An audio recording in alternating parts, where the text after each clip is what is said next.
Та бүхэнтэйгээ Тайланд улсаас мэдчилж байна. Бразилийн Рио де Жанейро. Би Америкийн Виржиниа мужид байна.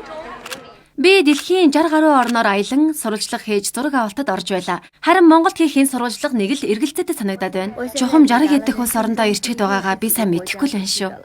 Монгол улсын Чингис хаан олон улсын нисэх онгоцны буудал. Монголоор хүнтэй яаж мэдчихлэх вэ? Сайн уу? Сайн уу? Сайн уу? Баярлаа гэдэг үгийг яаж хэлэх вүлээ? Баярлаа. Баярлаа. Би жолоочоос энгийн хідэн өгүүлбэр сурсан ч энэ удаад сурвалжлага өгөх зочинтойгоо үг хэлээр харилцах боломжгүй. Учир нь тэр бол Монголын ховор эрдэнэ нэг. Түүний дүрсээр бүтээсэн лого, уран зураг, хүүхэлдэйн кино гинт хаасайгүй харж болно. Бүр галерей тусгаасан байдаг гэж бодтоо. Гэлээч түүнийг яг бодитоор нь харсан хүн тун цөмби. Тийм ээ, тэр бол туйлын нууцлаг оршихуй юм. Тэр эрсдээс уур амьсгалтай нөхцөлд амьдарч байна. Өвөлдөө хасахтуч 140 хэм хүртэл халдаг газар да.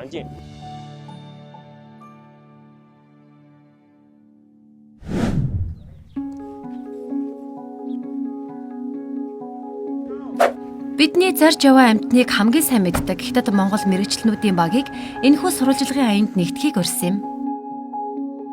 Тэд энэ нууцлаг зочныг судлахын тулд 8 удаа говийн гүн рүү аялж байсан юм. Хардаа нөмрөг тас. Зэрлэг амьтад энийгээр цовдөг юм шиг байна. Хардаа энэ хөл нь харалдаж байгааг харав. Түүний барааг харахын тулд бид Монгол орны зүүн хойд бүсэд орших нийслэл Улаанбаатараас баруун урд зүг рүү явж Монгол орныг хөндлөн тулж Монгол улс бүгд найрамдах Хятад ард улсын Шинжааны хил хүртэл аялах болно. Бидний зорж очих газар эрс тис уур амьсгалтай учраас хүн малын бараа харагдахгүй эзхүү зэлүүд бүс юм. Энэ бол говийн дархан цаазат газар юм.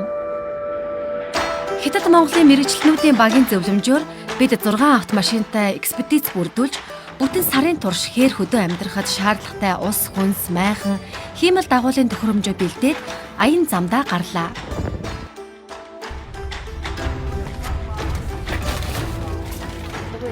Бид та бүхэнтэйгээ онц сонирхолтой аялалд гарах гэж байна. За бараг бэлэн болчлоо. Одоо хөдөлцгөөе.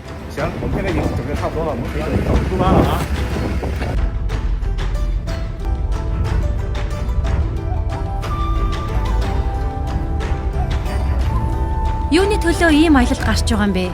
Ийм эрсдэлтэй хүнд бэрх аялалд юу та нарыг даллан дуудаад байгаа юм бэ гэж та гайхаж магадгүй юм. Мазалаг одоо хүн төрөлхтөн маш шаардлагатай мэдэх шаардлагатай байна.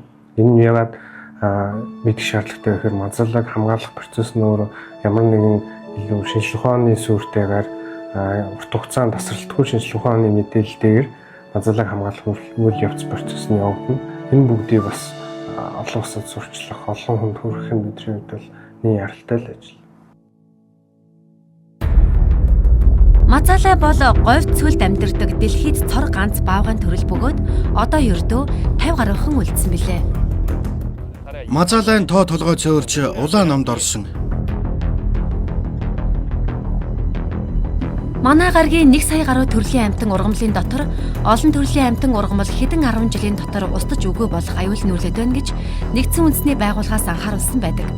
Тэдний нэг нь Мазалай юм. Шинжлэх ухааны үндэслэлтэй мэдлэг нотлохонд тулгуурласан хамгаалах үйл ажиллагаа л Мазалайг мөглөөс аварч чадна.